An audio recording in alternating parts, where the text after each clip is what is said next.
Doctor Baba Saheb Ambedkar open university.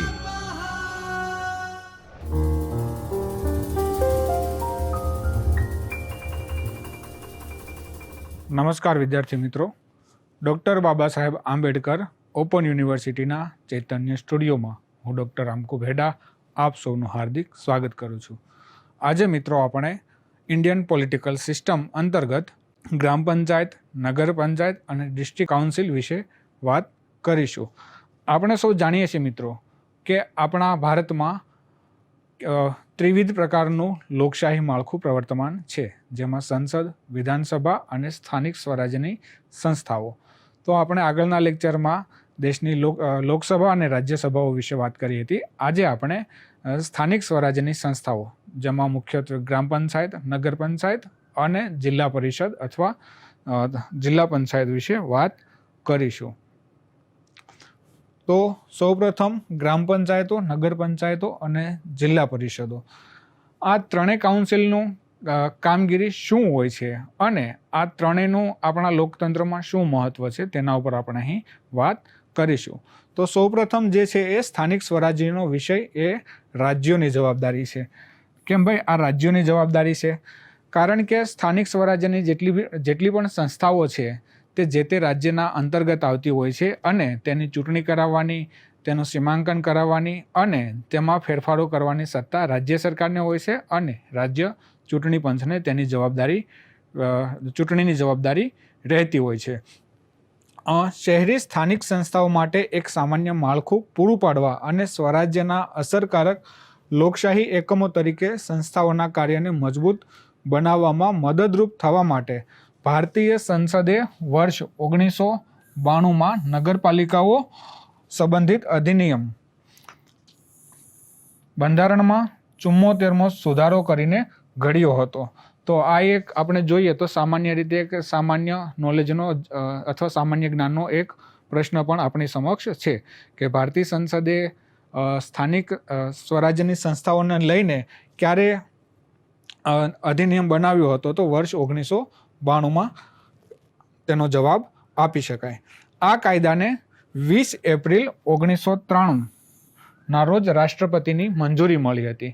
ત્યારબાદ ભારત સરકારે 1 જૂન 1993ના રોજ આ કાયદાને અમલમાં મૂક્યો હતો। તો જુઓ મિત્રો, આ ત્રણ પ્રશ્નો છે આમાં। 1992માં નગરપાલિકાઓ સંબંધિત અધિનિયમ બંધારણમાં 74મો સુધારો કરીને ઘડવામાં આવ્યો। બીજું, 20 એપ્રિલ 1993ના રોજ રાષ્ટ્રપતિની તેમને મંજૂરી મળી અને 1 જૂન 1993ના રોજ આ કાયદો અમલમાં આવ્યો અને સમગ્ર દેશમાં લાગુ કરવામાં આવ્યો।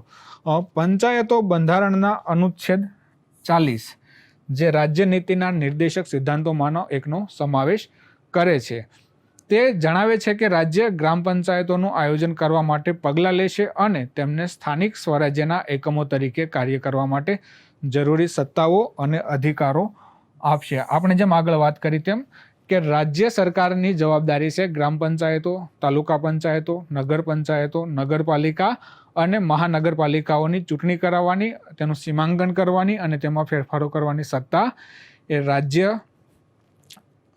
રાજ્ય સરકારને અને રાજ્ય ચૂંટણી પંચને આપવામાં આવી છે।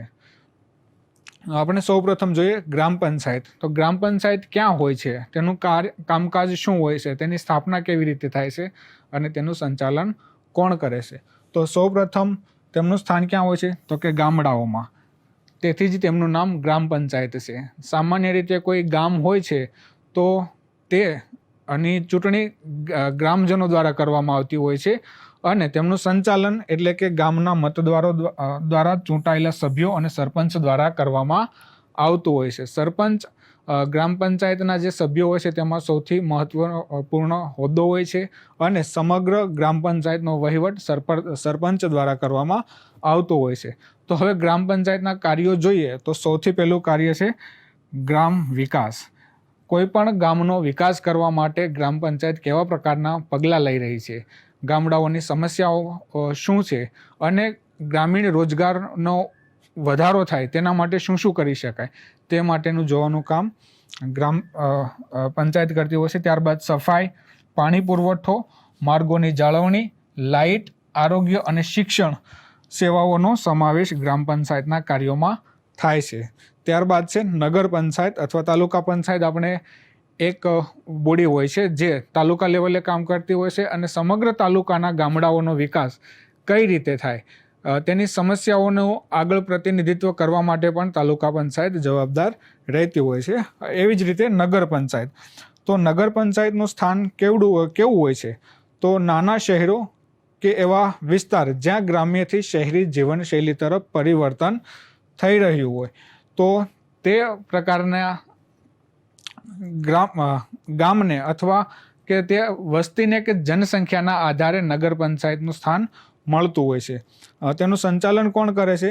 તો કે નગરવાસીઓ દ્વારા ચૂંટાયેલા સભ્યો અને પ્રમુખ તેનું સંચાલન કરતા હોય છે. ત્યારબાદ છે તેમનો નગર પંચાયતના કાર્યો. નગર યોજના, નગરના વિકાસ માટેની યોજના, નિકાસી વ્યવસ્થા, પાણી પુરવઠો, શહેરી વિકાસ, આરોગ્ય અને સફાઈ સેવાઓનો સમાવેશ તેમના કાર્યોમાં થાય છે. તો આ મિત્રો આપણે જોયા ગ્રામ પંચાયત અને નગર પંચાયતના કાર્યો. જિલ્લા પરિષદ. તો જિલ્લા પરિષદનું સ્થાન ક્યાં હોય છે? તો દરેક જિલ્લામાં હોય છે. બીજું કે જિલ્લામાં અને ત્રીજા સ્તરનું સ્વરાજ્ય સંસ્થા છે અથવા સ્વરાજી શાસન છે. સંચાલન. જિલ્લા સ્તરે ચૂંટાયેલા પ્રતિનિધિઓ અને અધિકારીઓ જિલ્લા પંચાયતનો વહીવટ કરતા હોય છે અથવા તેમનું સંચાલન કરતા હોય છે. જિલ્લા પંચાયતનું કાર્ય. જિલ્લાના જેટલા પણ ગામો અને તાલુકાઓ છે તેના સર્વાંગી વિકાસ માટેની નીતિઓ બનાવવી અને અમલ કરાવવાનું કાર્ય જિલ્લા પંચાયતનું છે. ઉપરાંત વિવિધ પંચાયતોનું સંકલન કરવાનું કાર્ય પણ જિલ્લા પંચાયતનું હોય છે. ત્યારબાદ છે મ્યુનિસિપાલિટીઝ. ભારતમાં મ્યુનિસિપલ સંસ્થાઓનો લાંબો ઇતિહાસ છે. આવી પહેલી મ્યુનિસિપલ કોર્પોરેશનની સ્થાપના ભૂતપૂર્વ પ્રેસિડેન્સી ટાઉન મદ્રાસમાં 1668માં કરવામાં આવી હતી. ત્યારબાદ 1726માં તત્કાલીન બોમ્બે અને કલકત્તામાં સમાન કોર્પોરેશનો બનાવવામાં આવ્યા હતા. ભારતના બંધારણમાં સંસદ અને રાજ્ય વિધાનસભાઓમાં લોકશાહીનું રક્ષણ સુનિશ્ચિત કરવા માટે વિગતવાર જોગવાઈઓ કરવામાં આવી છે. જો કે બંધારણે શહેરી વિસ્તારોમાં સ્થાનિક સ્વરાજ્યને સ્પષ્ટ બંધારણીય જવાબદારી બનાવી નથી. મ્યુનિસિપાલિટીઝ અથવા મ્યુનિસિપલ કોર્પોરેશન. પરિચય. તે મધ્યમ કદના શહેરો માટે હોય છે. સાધારણ રીતે 20,000થી 10 લાખની વસ્તી વચ્ચે મ્યુનિસિપાલિટી અથવા નગરપાલિકાનો દરજ્જો આપવામાં આવતો હોય છે. સ્થાનિક જનતાથી ચૂંટાયેલા પ્રતિનિધિઓ દ્વારા તેને ચલાવવામાં આવે છે. મુખ્યત્વે શહેરી સેવાઓ પૂરું પાડવાનું કાર્ય મ્યુનિસિપાલિટી અથવા નગરપાલિકા કરતું હોય છે. ત્યારબાદ છે મ્યુનિસિપાલિટીની મુખ્ય જવાબદારીઓ. તો તેમાં સૌથી પહેલી જવાબદારી છે પાણી પુરવઠો. તો પાણી પુરવઠો એટલે કે શહેરમાં જેટલા લોકો વસવાટ કરે છે તે લોકોને સમયસર પૂરતી માત્રામાં જોઈતું પીવાનું શુદ્ધ પાણી મળી રહે તે જોવાનું કામ મુખ્યત્વે મ્યુનિસિપાલિટી અથવા નગરપાલિકાનું હોય છે. અને મ્યુનિસિપલ કોર્પોરેશન માની લો કે 20 લાખ 10 લાખથી વધારે વસ્તી ધરાવતા જે શહેરો છે તે શહેરોમાં મ્યુનિસિપલ કોર્પોરેશન આ કામગીરી નિભાવતું હોય છે. ત્યારબાદ ડ્રેનેજ અને સફાઈ વ્યવસ્થા. તો ડ્રેનેજ એટલે ગટર પાણીનો કે જે માનવ દ્વારા ગંદકી પેદા થાય છે તેના યોગ્ય નિકાલ માટે ડ્રેનેજ અને સફાઈ વ્યવસ્થાની કામગીરી પણ મ્યુનિસિપાલિટી દ્વારા નિભાવવામાં આવતી હોય છે. ત્યારબાદ જાહેર આરોગ્ય અને આરોગ્ય કેન્દ્રોની સાર સંભાળ. તો સામાન્ય રીતે શહેરોમાં રોગચાળો વધારે વકરતો હોય છે ગામડાઓની તુલનામાં. તો જાહેર આરોગ્યનું રક્ષણ કઈ રીતે કરવું અથવા રોગચાળો ના વકરે તેના માટે શું શું પગલાં લઈ શકાય. ઉપરાંત આરોગ્ય કેન્દ્રો સ્થાપવા, તેનું સંચાલન કરવું, વહીવટ કરવું અને ત્યાં અધિકારીઓની નિમણૂક કરવાનું કાર્ય મ્યુનિસિપાલિટી દ્વારા કરવામાં આવતું હોય છે. ત્યારબાદ શિક્ષણ અને શાળાઓ. સામાન્ય રીતે આપણે જોઈએ તો શિક્ષણ એ કેન્દ્ર સરકાર અને રાજ્ય સરકારની સંયુક્ત જવાબદારી છે. તે સમવર્તી યાદીમાં આવે છે. પણ રાજ્ય કક્ષાએ જે તે સંસ્થાઓ શિક્ષણ આપવા માટે અને શાળાઓ સ્થાપવા માટે અલગ અલગ બોડી કામ કરી રહી હોય છે. તેમ કોર્પોરેશન અને મ્યુનિસિપલ કોર્પોરેશનમાં નગર શિક્ષણ સમિતિઓ યુનિવર્સિટીઓ, મહાવિદ્યાલયો વગેરે શિક્ષણ સંસ્થાઓ હોય છે. તો તેની સ્થાપના અને સંચાલનનું કાર્ય કોણ કરતું હોય છે? તો પ્રાથમિક અને માધ્યમિક શિક્ષણ આપવાનું કાર્ય મ્યુનિસિપલ કોર્પોરેશન દ્વારા અથવા તેના દ્વારા સ્થપાયેલી અલગ અલગ સંસ્થાઓ જેવી કે નગર પ્રાથમિક શિક્ષણ સમિતિ, નગર શિક્ષણ સમિતિ દ્વારા કરવામાં આવતું હોય છે. તો તેનું સંચાલન કરવું, વહીવટ કરવું અને અધિકારીઓની નિમણૂક કરવાનું કાર્ય મ્યુનિસિપાલિટી અથવા મ્યુનિસિપલ કમિશનર દ્વારા કે મેયર દ્વારા અથવા પ્રમુખ દ્વારા કરવામાં આવતું હોય છે. ત્યારબાદ સડકો, લાઇટ અને પરિવહન વ્યવસ્થા. તો આ પણ જોઈએ તો આપણે શહેરો, નગરો કે મહાનગરોની એક મૂળભૂત જરૂરિયાત છે. આપણે દાખલા તરીકે શહેરી નિવાસ કરીએ છીએ તો તેમાં આપણે જોઈએ તો સડકો કેટલી મહત્ત્વપૂર્ણ છે, લાઇટ કેટલી મહત્ત્વપૂર્ણ છે અને પરિવહન વ્યવસ્થા એટલે કે ટ્રાન્સપોર્ટેશન, લોકોને સરળ, સુલભ અને સસ્તું ટ્રાન્સપોર્ટેશન મળી રહે તે જોવાની જવાબદારી મહાનગરપાલિકાઓની કે નગરપાલિકાઓની હોય છે. મકાન અને બિલ્ડિંગ પર નિયંત્રણ. તો આપણે જોઈએ તો મકાન અને બિલ્ડિંગ પર શા માટે નિયંત્રણ છે? હવે દાખલા તરીકે જમીનની કેપેસિટી કેટલી છે તે સૌપ્રથમ જોવું જોઈએ. કોઈ પણ જગ્યાએ આપણે 10 માળનું કે 15 માળનું કે બહુમાળી મકાન બાંધી શકતા નથી, કારણ કે જમીનનું પરીક્ષણ કરવું જોઈએ, ત્યાંની આજુબાજુની આબોહવાની ચકાસણી કરવી જોઈએ. ત્યારબાદ મકાન બાંધવા માટે ચીફ ટાઉન પ્લાનર અથવા જે તે અધિકારી પાસેથી તેમની મંજૂરી લેવામાં આવતી હોય છે અને ત્યારબાદ કોઈ પણ પ્રકારનું મકાન કે બિલ્ડિંગનું બાંધકામ કરી શકાય છે. જો ઇલિગલી તે નકશો કોર્પોરેશનમાં કે મહાનગરમાં પાસ કરાવ્યા વગરનો હોય તો તે મકાન અને બિલ્ડિંગ ઇલિગલની હોઈ શકે છે અને તેના ઉપર સરકારી કે જે તે તંત્ર કાર્યવાહી કરી શકે છે, દંડાત્મક પણ કાર્યવાહી કરી શકે છે. અને શહેરી વિકાસ અને નગર યોજનાઓ. તો કોઈ પણ શહેર હોય તે હંમેશા તેનો વિકાસ ખૂબ જ જરૂરી હોય છે. તેના માટે ખાસ પ્રકારની યોજનાઓ બનાવવામાં આવતી હોય છે.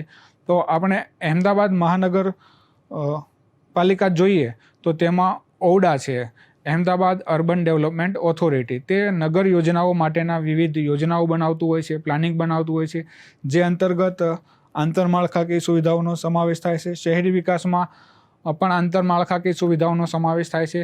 તેમાં સામાન્ય જનતાને કે શહેરના વાસીઓને કે નગરવાસીઓને સુવિધાઓ આપવા માટે કેવા પ્રકારનું આંતરમાળખું જરૂરી છે તેના ઉપર વધુ ભાર મૂકવામાં આવતો હોય છે. ત્યારબાદ છે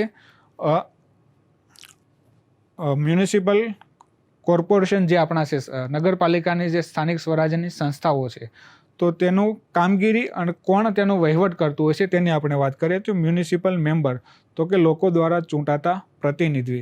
મ્યુનિસિપલ પ્રમુખ અથવા મેયર, તો કે મેમ્બર દ્વારા ચૂંટાયેલા પ્રમુખ. મ્યુનિસિપલ કમિશનર, રાજ્ય સરકાર દ્વારા નિયુક્ત વહીવટદાર અધિકારી અથવા વાસ્તવિક વહીવટની જવાબદારી જે ધરાવનાર અધિકારી હોય છે. દાખલા તરીકે નગરપાલિકા હોય કે સામાન્ય નગર પંચાયત હોય તો ત્યાં ચીફ ઓફિસર હોય છે અથવા મ્યુનિસિપલ કમિશનર પણ હોઈ શકે છે. ત્યારબાદ છે સંસ્થા, તેમનો વિસ્તાર અને ઉદાહરણ સામે.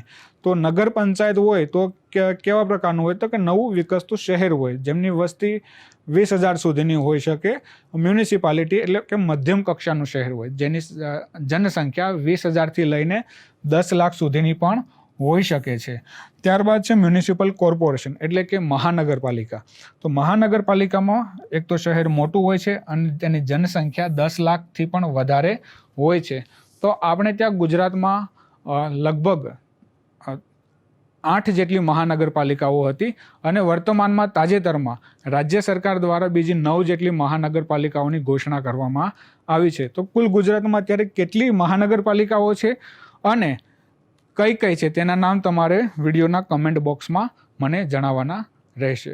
ફરી આપણે નવા લેક્ચરમાં નવા વિષય સાથે મળીશું. ત્યાં સુધી આપ મને રજા આપશો. ધન્યવાદ મિત્રો. સ્વાધ્યાય